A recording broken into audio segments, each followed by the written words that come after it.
শিক্ষার্থী বন্ধুরা, তোমাদের পাঠ্যপুস্তকে অনুশীলনী ৩ পরিমাপ অধ্যায়ের ১০ নং অঙ্কটি দেখো। পুকুরের দৈর্ঘ্য ৬০ মিটার এবং প্রস্থ ৪০ মিটার। পুকুরের পাড়ের বিস্তার ৩ মিটার হলে পাড়ের ক্ষেত্রফল নির্ণয় করো। এখানে ভিডিওটি সংক্ষিপ্তের জন্য আমি চিত্রটি আগে এঁকে রেখেছি। দেখো, এখানে দৈর্ঘ্য হলো ৬০ মিটার, প্রস্থ হলো ৪০ আর পাড় হলো ৩ মিটার। দেখো, পুকুরের দৈর্ঘ্য ৬০, প্রস্থ, ক্ষেত্রফল তাহলে কত হবে? আমরা জানি দৈর্ঘ্য গুণ প্রস্থ, তাহলে ৪২৪ বর্গমিটার। এখানে পাড় সহ পুকুরের দৈর্ঘ্য, পাড় হলো ৬০ মিটার, ২ পাড়, তাহলে যোগ ৩ গুণ ২ সমান হচ্ছে সমান ৬০ যোগ ৬ সমান ৬৬ মিটার।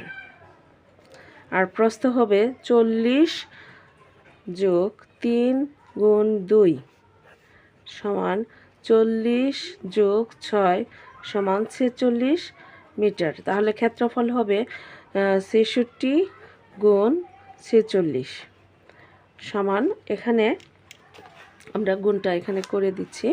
দেখো, ৬৬ গুণ ৪৬, ৬৩৬, ৬৩৬, ৩৭, ৩৮, ৩৯, শূন্য, ৪২৪, ৪২৪, ২৫, ২৬ যোগ করলে হচ্ছে ৬, ৩, ৯, ১০, হাতের হলো ১, ৩, তাহলে হচ্ছে ৩০৩৬ বর্গ মিটার। তাহলে পুকুরের পাড়ের ক্ষেত্রফল কত?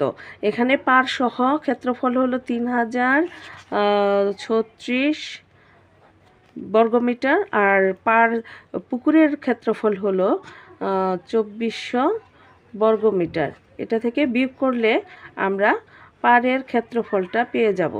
তাহলে এখানে হচ্ছে বিয়োগ করলে হচ্ছে ৩৬৬ বর্গ মিটার। আমার ভিডিওটি যদি ভালো লেগে থাকে পেজটি ফলো দিয়ে রাখবে। ধন্যবাদ সবাইকে।